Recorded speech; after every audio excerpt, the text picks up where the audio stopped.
Good evening and happy Tuesday. I'm Krista Kirkshian in the First Alert Weather Center. We are expecting things to change over the next couple days. I am tracking a mostly dry and weak cold front that's going to sweep through the area later in the day tomorrow into Thursday. So here's a look at our future track. We are expecting a few sprinkles of rainfall, but not much at all. We are seeing some snow accumulate in our mountain communities, especially in Ventura County, and it's going to be very similar to what we had over the weekend. Very little rain, but it's going to leave us with very blustery conditions and cooler temperatures. So things will clear up nicely by about 5 p.m. on Thursday. Mostly sunny skies, but again, holding on to those below average conditions and those gusty winds. So here's a look at our future track winds. We are talking advisory level numbers for the next couple days. So by 4 p.m. tomorrow, teens and 20s expected up and down the coast. And that is what we hold on to for several hours, especially overnight into Thursday.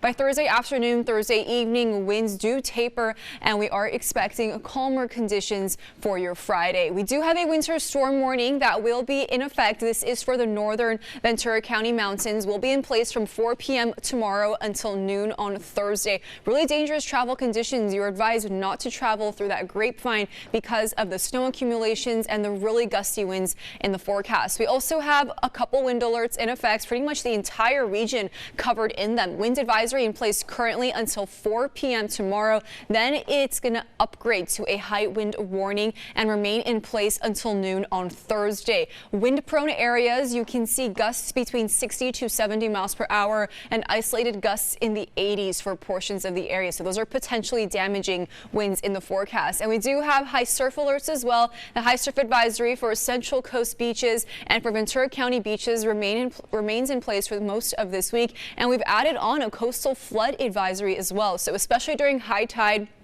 for those west-facing beaches, you can see some really powerful waves, and we've seen just how damaging they've been in the past. So it's best to avoid getting into the water or be near the immediate coastline for the time being. Temperatures tomorrow, I'm tracking low 60s. We are still going to be cool overnight, but a few degrees warmer than we were at this morning. So seeing a lot of 30s for overnight low temperatures for North County. As we take a look at San Luis Obispo County, 50s and 60s expected for pretty much everyone. As we take a look at Ventura, 39 degrees overnight in Ojai, and daytime conditions will be cool to mild. We're talking low 60s for just about everyone. Have a great rest of your night.